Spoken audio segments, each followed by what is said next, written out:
uma cidade que tentou ou tenta ser reconhecida pela memória bandeirista, né? Então, você entra na cidade, tem uma placa escrito Berço dos Bandeirantes, né? Você chega na cidade, tem um monstrumento, a gente chama os bandeirantes, né? Então, os nomes de ruas do centro é bandeirante, tudo é bandeirante. Então, a gente já entendendo que essa história está sendo contada só sobre uma perspectiva, aí a gente começa a perceber culturalmente na cidade a presença do samba de bumbo, que é muito forte. A festa mais antiga da cidade, que é uma festa do samba de bumbo, né? Que tem 138 anos, que é a festa do Cururucuara. Então a gente começa a perceber o quanto que essa cultura preta, principalmente periférica, ela influencia sobre a cidade, né? O quanto que essa cultura ainda hoje está informando sobre essa cidade, mas ela não é colocada dessa maneira não sei se provavelmente isso iniciou através do poder público, né? Da época de colocar os bandeirantes como esses dia na cultura da cidade ainda, né? Como eu falei, não só no carnaval em maio, mas durante o ano todo você vai encontrar ações relacionadas com o samba. A gente vai falar de mestres o seu Carmelino, que se encantou ano passado com 103 anos, a esposa dele, Dona Luísa, ou até os mais velhos dele, ou até Dona Alice, Seu Henrique, vários personagens da cidade que foram fundamentais para a cultura e para manter viva uma cultura na cidade, que são pessoas pretas e de periferia. E o quanto que essa história contrapõe a história dos bandeirantes, né? Porque se a gente dizer que... Então, a memória indígena, a gente tem o Morro do Vuturuna, que é o segundo mais alto do estado, tem 1.200 do mar. É uma cadeia de 6 montanhas que formam o Morro do Vuturuna, que é tombado, inclusive, onde tem cachoeira, tem trilha. E o Morro do Vuturuna era um morro onde era habitado pelos Carajás, né? Tem os indígenas que viviam lá, que virou propriedade do Padre Guilherme de Pompeu, que ficou conhecido como o banqueiro do sertão, né? Ele financiava expedições. A capela mais antiga que tem no município está lá no Morro do Vuturuna, que a gente nem tem acesso. Então, assim, os bandeirantes nada mais fizeram do que tomaram, roubaram e estão mantendo isso até hoje. Então, o samba vem carregado de força contra essa hegemonia branca bandeirista que a cidade tenta implementar, né? Então, a gente vê o quanto o samba é fundamental para contrapor essa história. Infelizmente, a memória indígena não sobrou nada mesmo, nem resquícios de famílias, nem de nada, mas a memória negra ainda permanece. Já com a mão de obra escravizada, aí desses escravizados que vieram para cá, aí sobreviveu sim, muito forte essas culturas, né? A gente pensando que o território de Santana de Parnaíba compreendia mais que o dobro do que é hoje em dia, tipo Barueri era Santana de Parnaíba, e daqui até Itu era Santana de Parnaíba, até Caieiras era Santana de Parnaíba, que está ali pro lado de Francisco Morato, Franco da Rocha.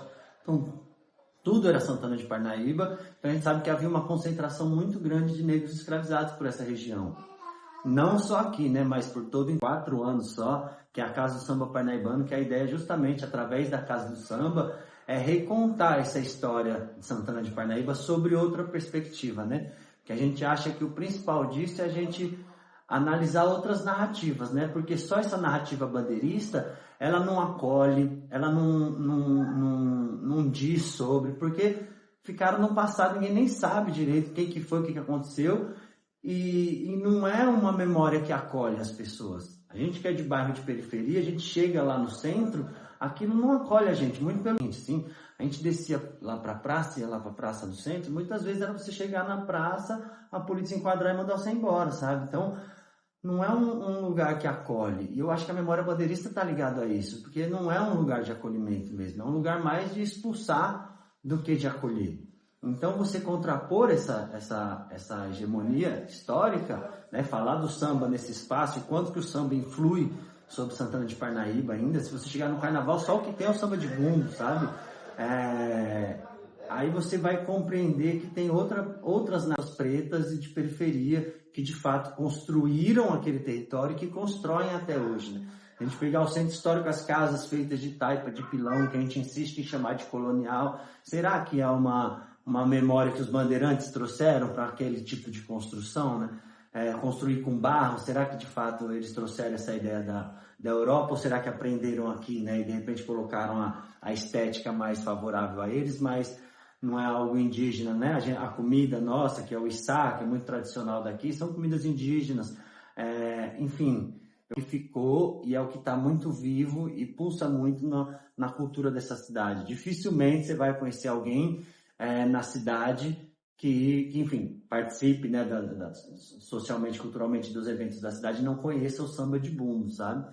Porque das cidades que o samba de bumbo ainda resiste, aqui em Santana de Parnaíba é a que mais tem expoentes, assim. A gente tem 2 grupos tradicionais e diversos grupos contemporâneos que ainda brincam o samba de bumbo aqui na cidade. E é isso, uma festa de 138 anos. O bumbo grande, ele tem uma importância que, para além da musicalidade, ele é como quando ele nasce, ele ganha um nome, ele é batizado, então a gente dá de bebê para ele. O bumbo do Cururuquara é o Canguçu, de Campinas é o Azulão, de Vinhedo é o Trovão, de Mauá é o Sete Léguas. Então, a relação com esse instrumento, quase como algo sagrado, quase não, é de fato um objeto sagrado de poder dessas comunidades. Então, isso já é uma outra característica que muda bastante ele do samba que a gente conhece hoje em dia, que ele ainda obedece quase que uma regra africana de música, onde o mais grave é o solista.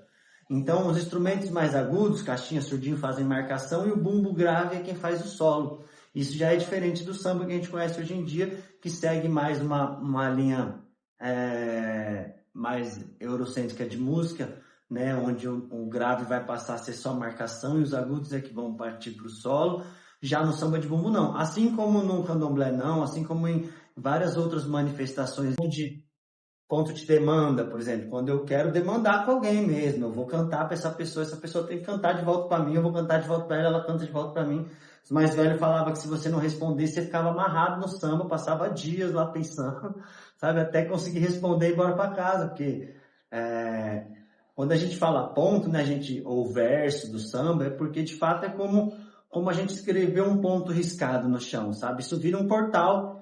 Então a gente canta, a gente está abrindo esse portal de fato, sabe? E uma característica do canto ele tem um outro sentido que não é necessariamente esse que você está ouvindo. A gente tem um artigo do Mário de Andrade, que foi o primeiro artigo escrito sobre esse samba, chamado O Samba Rural Paulista.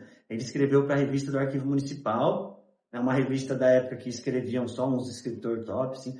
A revista do Arquivo Municipal número 41, ela tem o texto do Mário de Andrade e o texto do Mário Wagner Vieira da Cunha, que era da mesma escola de antropologia dele. Os dois visitaram Pirapora junto. O Mário de Andrade foi escrever sobre o samba, por isso o dele chama o Samba Rural Paulista.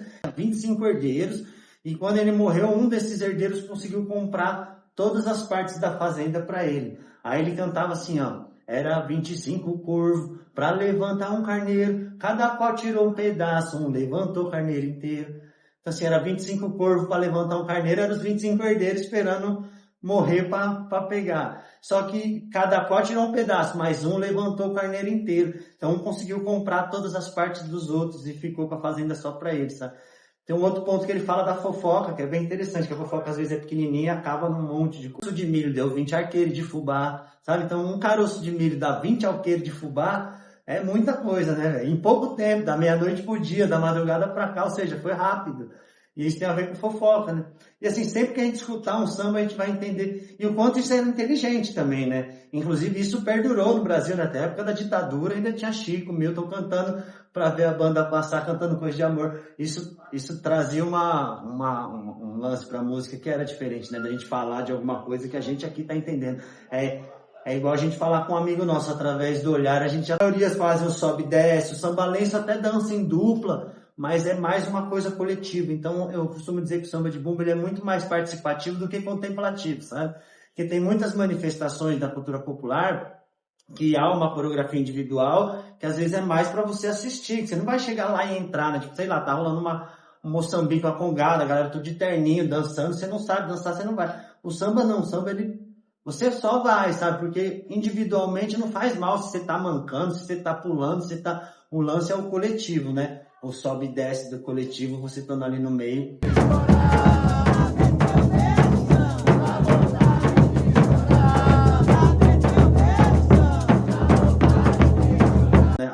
das 9 comunidades tradicionais do estado, cada uma tem o seu sotaque, cada uma faz de uma forma específica, mas essas são características que vocês vão achar em todas elas, sabe? Principalmente a relação com o bumbo, porque como advém de uma cultura banto, mano, sem querer tesourar, mas eu acho que livrou a vaga da frente do carro de vocês. Se vocês quiserem jogar para frente, para sair da garagem.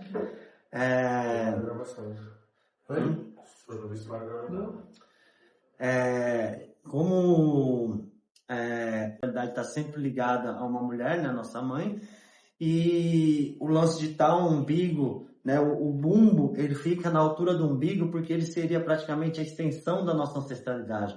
Então, o bumbo é essa figura ancestral para nós. Seria como toda ancestralidade em uma forma física, seria o bumbo. Então, tem essa característica que é bem expressiva, assim. Mano, acho que acabou a luz, é isso? Eu acho que sim. Acabou a luz, amor? Acabou. Parece que sim, que a luz... Nossa, velho. Difícil acabar a luz aqui, viu? Gostava mais. Tem alguma relação também? Olha, o samba de bumba, ele é uma manifestação afro-caipira, né? Por isso que o próprio Mário de Andrade chama de samba rural, porque é um samba que se dá mais... É lógico que a gente contesta bem essa teoria do Mário de Andrade de entender samba rural, mas é uma manifestação afro-caipira, tanto que era comum os sambadores mais antigos participar das modas de viola, dos cururu. Cururu estava muito presente em toda a festa do interior, né? Principalmente aqui para nós. Cururu, a caninha verde, o São Gonçalo, a moda de viola, né? Que a gente... Hoje em dia o sertanejo desvirtuou totalmente, mas que eles chamavam de pagode ainda, né? E eram muitos violeiros pretos tinham, inclusive, né? Hoje em dia você quase não acha pessoas pretas no movimento sertanejo, né? Nessa época da moda de viola, sei lá, tinha o Carreiro Pardinho, Antônio Tinofim, era uma época que as pessoas pretas estavam inseridas nisso e era uma cultura que a gente diz que o batuque, o samba, a moda de viola, o cururu estavam acontecendo em todos esses interiores. Tudo junto, tanto que no Cururuquara o samba era aqui, mas eu não vejo em que ponto, mas eu acredito que ali esteja também. Tem um lance do sobe e desce, que já me disseram que tem uma relação com danças de comunidades indígenas, esse vai e vem, mas eu acho que a própria comunidade negra que chegou aqui, isso eu falo dos bancos principalmente, inclusive só para usar um paralelo, hoje em dia o candomblé com Angola, que seria essa religiosidade trazida por esse povo, que foi muito tempo chamado de candomblé de caboclo, porque é um candomblé que cultua os caboclos, diferente desse respeito e dessa relação com quem foi o ancestral da terra que eles estão. E os bantos chegaram aqui 200 anos antes do que os iorubás, então acho que isso quando os iorubás chegaram já estava dado. Então no samba eu acredito que sim, ancestralmente principalmente, eu não vou saber te dizer aonde está, mas eu acho que desde a sua concepção isso estava, essa relação estava bem estabelecida, assim, porque não é da feição banto não se relacionar com quem estava nesse território há muito tempo antes deles, né? Eu acho que eles entenderam essa importância e como foi fundamental essa troca para a sobrevivência de comunidades pretas e comunidades indígenas também, que acho que a troca entre os quilombos e as comunidades indígenas, elas se davam muito fortemente, né? É que assim, aqui em Santana de Parnaíba, foi uma cidade que sempre se relacionou muito com o carnaval. Eu participei desde criança e com 3 anos de idade, foi a primeira vez que eu desfilei numa escola de samba, foi aqui em Parnaíba. Tem um clube aqui chamado CASA, Clube Atlético Santana, que ele é de 1927 e há muitos anos faz carnaval na cidade. Então, trabalhar como cozinheiro e ele brincava o samba. E aí tem uma história de uma lenda, né, que dá origem ao Grito da Noite, que é esse bloco que brinca no carnaval, que é assim, o Grito da Noite a gente chama também de Noite dos Fantasmas, é quase como um Halloween parnaibano, sabe? Então a galera se fantasia, tem bonecão, tem cabeção, tem tocha, tem crânio de bicho que na ponta de mastro, assim, jacaré, burro, sai brincando com as crianças. Quando você é criança, você morre de medo daquilo, sabe, mano? Mas aquele monte de fantasma, blá, blá, blá, aquele samba forte vindo, né, velho? E ele dá a volta pelas ruas do centro e ele vai até a porta. Aí quando ele foi pegar a vela tinha virado um fêmur, né, um osso da coxa. Ele disse que ele ficou muito assustado com aquilo. Ele saiu para falar com a pessoa, só que a pessoa tinha desaparecido, mano. Ele disse que ele ficou com tanto medo daquilo. O que a gente faz quando tem medo? Grita, faz barulho, né? Porque parece que os bichos vão correr de perto de nós. Sabe o que ele fez? Ele pegou o bumbo dele e saiu tocando pela rua, na cabeça dele, fazendo barulho. Ele estava espantando esses fantasmas de perto dele. E ele foi tocando esse bumbo até o cemitério. Que é isso? Na cabeça dele, ele estava mandando as almas penadas de volta lá para dentro. E aí o pessoal da cidade, quando percebeu que o seu Henrique estava com muito medo de fantasma, brincava com o seu Henrique. E para entrar na brincadeira, ele ia tocando esse bumbo pelas ruas do centro. E isso começou a se concentrar mais no período de carnaval. Tanto que hoje em dia o Grito da Noite sai no carnaval. Dos sambas de bumbo que existem tradicionais no estado, o Grito da Noite é o único que faz no carnaval. Porque aqui a maior festa popular era o carnaval. Então o samba se relacionou com essa maior festa. Porque era o jeito que eles tinham de brincar, era o samba. E o carnaval era uma festa importante para a cidade. Então o samba se relacionou com o carnaval. E hoje em dia, só o que tem no carnaval é o samba que mais deu frutos. Ou seja, grupos mais novos de samba de bumbo. Só em Santana de Parnaíba tem uns 5, 6 desses mais novos. Por quê? A molecada quer brincar o carnaval. Como é que brinca o carnaval aqui na cidade? Com samba de bumbo.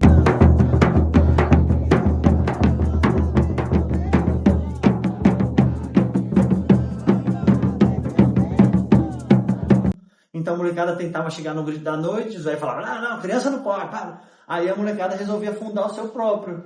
Então isso faz com que a cidade seja cheia de grupos de samba de bumbo. Inclusive tem a Baiomi e o Berro, que são grupos só de mulheres. Então o homem não pode tocar na Baiomi nem no Berro. Então só a mulher toca, só a mulher canta. Cada grupo pegou sua característica e tem vários grupos. Então essa relação carnaval, que era justamente o momento de extravasar da galera. E como o samba de bumbo já estava presente, né? Eles já brincavam o samba naturalmente, né? Dona Luísa sempre fala, é um batizado, é uma festa de... Eu acho que é muito louco, porque a referência que tinha de festa era o samba de bumbo. Então qualquer festa que fosse, era samba de bumbo. Eu acho como hoje em dia as escolas quererem fazer alguma coisa diferente na festa junina. Não, vamos botar uma dança diferente.